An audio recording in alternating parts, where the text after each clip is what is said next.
You say you want to be emotionally available, but do you actually feel safe being fully seen? Because those are not the same thing.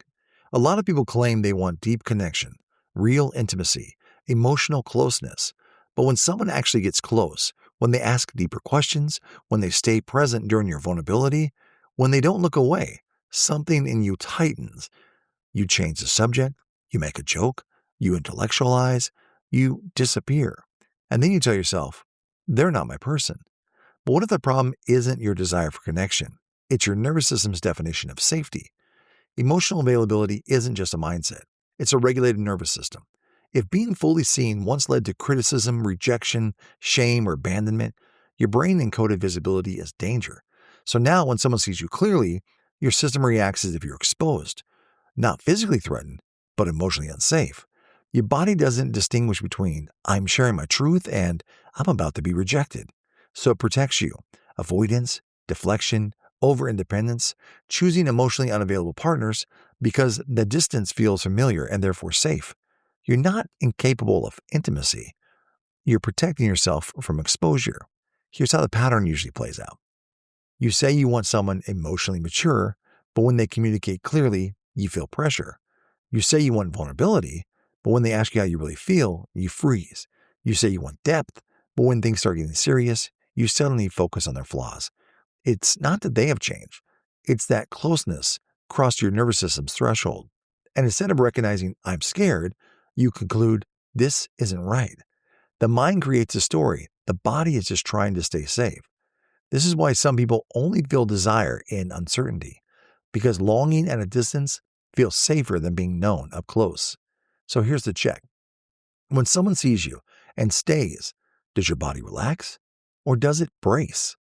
When someone validates your feelings, do you receive it or do you minimize it? When someone moves towards you emotionally, do you lean in or do you subtly pull back?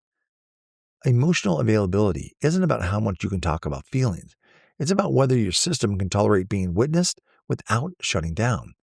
Here's your micro shift.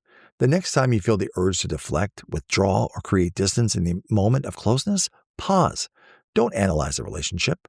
Don't evaluate the other person. Just ask yourself, am I unsafe or am I uncomfortable? Uncomfortable often means growth. Unsafe means boundary. Learn the difference. Then try this small experiment. Stay present 10% longer than you normally would. If you usually change the subject, don't. If you usually joke, say the real thing instead. If you usually pull away, breathe and stay. Not forever, just 10% longer. That's how nervous systems expand, not through force, through tiny repetitions of safety. If being fully seen feels scary, it doesn't mean you're broken. It means at some point being seen hurt, and your system adapted beautifully. But you're allowed to update what safety means now. Emotional availability isn't about becoming fearless. It's about becoming regulated enough to stay open. You don't have to rip off your armor, just loosen it. Connection isn't dangerous. It just feels unfamiliar. And unfamiliar can become safe. One moment of staying, one breath at a time. If this episode resonated with you, share it with someone who needs to know that it's okay to be fully seen. On Mind and Motive, we don't just talk about relationships. We talk about the patterns underneath them, the wiring, the protection, the parts of it that you've learned to survive and are now learning how to connect. I'm Phoenix. This podcast exists to help you build healthier connections, and that starts with your own self-awareness. Remember, you're not too guarded. You're not too much.